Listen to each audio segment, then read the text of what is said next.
Olá, seja bem-vindo ao Direito Administrativo Facilitado. Eu sou o professor Marcos e o tema da aula de hoje é Administração Indireta.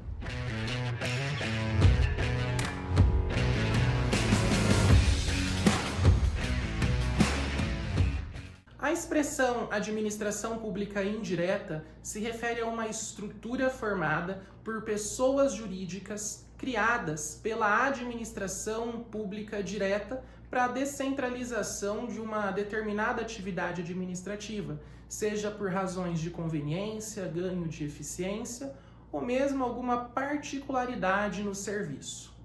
Com efeito, a administração pública direta é formada pelos entes da federação, ou seja, pela União, pelos estados, pelo Distrito Federal e pelos municípios. Os entes da federação possuem muitas atribuições, possuem diversas competências. Ocorre que, para algumas dessas competências, a administração pública direta não deseja prestar a atividade administrativa por meio de sua própria estrutura, ou seja, por meio de seus próprios órgãos e agentes públicos. Nessa situação, de nada adiantaria a criação de um órgão público, porque o órgão, na condição de parte do todo, se refere apenas a uma estrutura interna dentro da própria pessoa. No final das contas, quem continuaria prestando a atividade seria a própria pessoa integrante da administração pública direta. Vamos ilustrar essa situação com um exemplo. O caso da Previdência Social. A Previdência Social é uma competência da União, ou seja, é uma atribuição do ente federativo União. Ocorre que a União olha para a atividade Previdência Social e, em razão da particularidade do serviço ou mesmo de conveniência, ela não deseja prestar essa atividade por meio de sua própria estrutura, por meio de seus órgãos e agentes públicos. Portanto, há a necessidade de se transferir essa atividade de uma pessoa para outra pessoa jurídica. Isso porque, se a União criasse, por exemplo, um órgão público, quem prestaria essa atividade seria a própria União, porque o órgão é parte integrante da União, ou seja, a União responde pelos atos do órgão público. Logo, essa não seria a solução adequada para o nosso caso, mas sim a criação de uma nova entidade, de uma nova pessoa jurídica. Por isso, a União cria uma autarquia federal, por exemplo, o Instituto Nacional do Seguro Social, o INSS. E ao criar essa nova entidade, a União transfere essa atribuição, essas atividades relacionadas à Previdência Social para essa nova pessoa jurídica.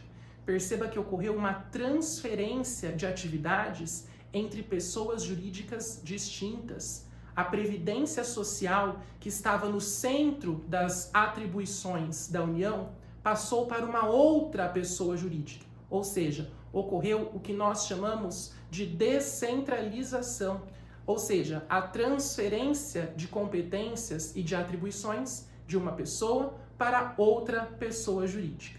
É por isso que nós podemos afirmar que as características da administração pública indireta é justamente a descentralização da atividade administrativa.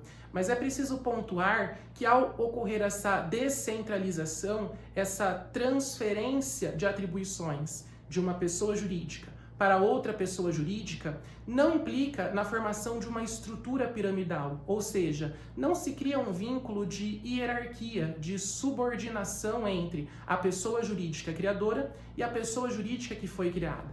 O que ocorre nesses casos é um simples controle de finalidade, que nós denominamos de tutela ou de supervisão ministerial. Vale dizer, não há hierarquia entre a União e o Instituto Nacional do Seguro Social, porque são pessoas jurídicas distintas. O que ocorre é uma tutela, uma supervisão ministerial, que é um controle de finalidade entre as entidades da administração pública direta e as entidades da administração pública indireta.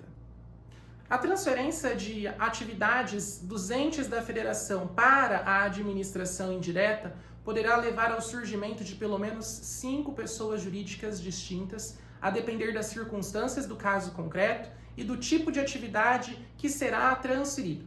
Nós temos, por exemplo, as autarquias, como o INSS e as agências reguladoras. Há também as fundações públicas, como a FUNAI e a UNB. Existem as empresas públicas, como os Correios e a Caixa Econômica Federal, as sociedades de economia mista, como a Petrobras e o Banco do Brasil, e também os consórcios públicos, uma gestão associada entre os entes da federação. Por exemplo, durante as Olimpíadas, houve a criação da Autoridade Pública Olímpica, uma reunião, uma associação entre a União, o Estado do Rio de Janeiro e o município do Rio de Janeiro para a fiscalização das obras de segurança relacionadas às Olimpíadas. Com base nessas informações, nós já podemos estabelecer as diferenças entre a desconcentração e a descentralização da atividade administrativa. Isso porque a desconcentração é um fenômeno de distribuição interna de competências que ocorre especialmente com a criação de órgãos, ou seja, quando uma pessoa jurídica prestará, por meio de sua própria estrutura, a atividade administrativa. Notem que na desconcentração existe uma simples distribuição interna de tarefas entre os órgãos da mesma pessoa jurídica. A atividade administrativa não sairá de uma pessoa jurídica para outra pessoa jurídica. É diverso do que ocorre com a descentralização, porque na descentralização há uma transferência da atividade administrativa de uma entidade para outra entidade, ou seja, de uma pessoa jurídica para outra pessoa jurídica. É o que ocorre, por exemplo, quando uma entidade da administração direta, um ente da federação, transfere uma competência para uma das entidades da administração pública indireta, uma autarquia, fundação, empresa pública, sociedade de economia mista ou consórcio público. Por essa razão, notem que na criação de órgãos existe uma hierarquia e na criação de uma nova entidade existe um controle de finalidade, uma tutela, supervisão ministerial. Para você não se esquecer dessas informações, verifique que a palavra desconcentração tem as letras C e O, ou seja, indica a criação de um órgão. E a palavra desconcentração tem um trecho com, ou seja, entre o órgão criado e a entidade que o criou, existe hierarquia, é com hierarquia. Por outro lado, na descentralização, nós temos as letras C e E, ou seja, criação de entidades, de novas pessoas jurídicas. E descentralização tem a parte da palavra sem, ou seja, é sem hierarquia. Isso significa que entre as entidades da administração pública direta e as entidades da administração pública indireta não há hierarquia. O que existe é tão somente um controle de finalidade denominado de tutela. Mas você deve estar se perguntando, professor, se a transferência de atividades administrativas da administração direta para a administração indireta caracteriza a descentralização, nós podemos afirmar que não existe hierarquia na estrutura da administração pública indireta? Cuidado com essa pergunta. Isso porque não existe hierarquia entre uma entidade e a outra entidade. Ou seja, não existe hierarquia, por exemplo, entre a União e uma autarquia federal. Porém, ao receber a atividade administrativa da União, a autarquia federal pode distribuir internamente essa atividade, criando dentro de sua própria estrutura órgãos públicos. Daí porque nós podemos falar que no âmbito da estrutura da administração indireta poderá haver hierarquia em razão da desconcentração da atividade administrativa recebida por transferência da administração pública direta. Ou seja, entre a administração pública direta e a administração pública indireta ocorre descentralização e apenas tutela, controle de finalidade. Mas ao receber essa atividade administrativa, dentro de sua própria estrutura, aquela entidade da administração pública indireta pode distribuir internamente as competências por meio da criação de órgãos. Quando há criação de órgãos, há, portanto, desconcentração e existirá, portanto, uma estrutura piramidal que ensejará a hierarquia naquela entidade. Por fim, é importante considerar que a descentralização poderá ocorrer por outorga ou por delegação. A descentralização por outorga ocorre naquelas situações em que a administração pública direta cria uma entidade da administração pública indireta e transfere para essa nova pessoa jurídica a atividade administrativa.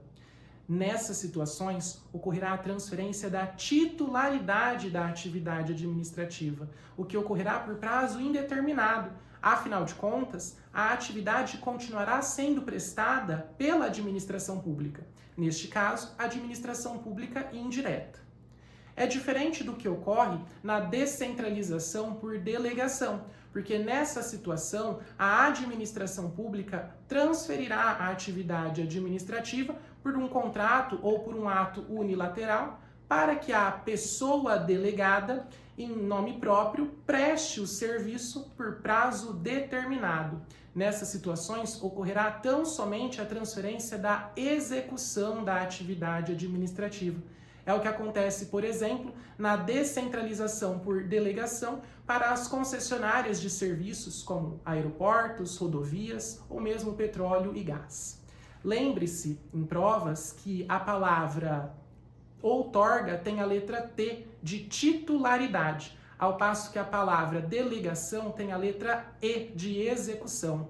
Também é importante mencionar que a palavra delegação se inicia com a letra D, lembrando que o prazo, portanto, da delegação é determinado. Eu espero que você tenha gostado desse conteúdo. Não se esqueça de curtir, comentar e compartilhar, e nós nos vemos na próxima aula. Até lá!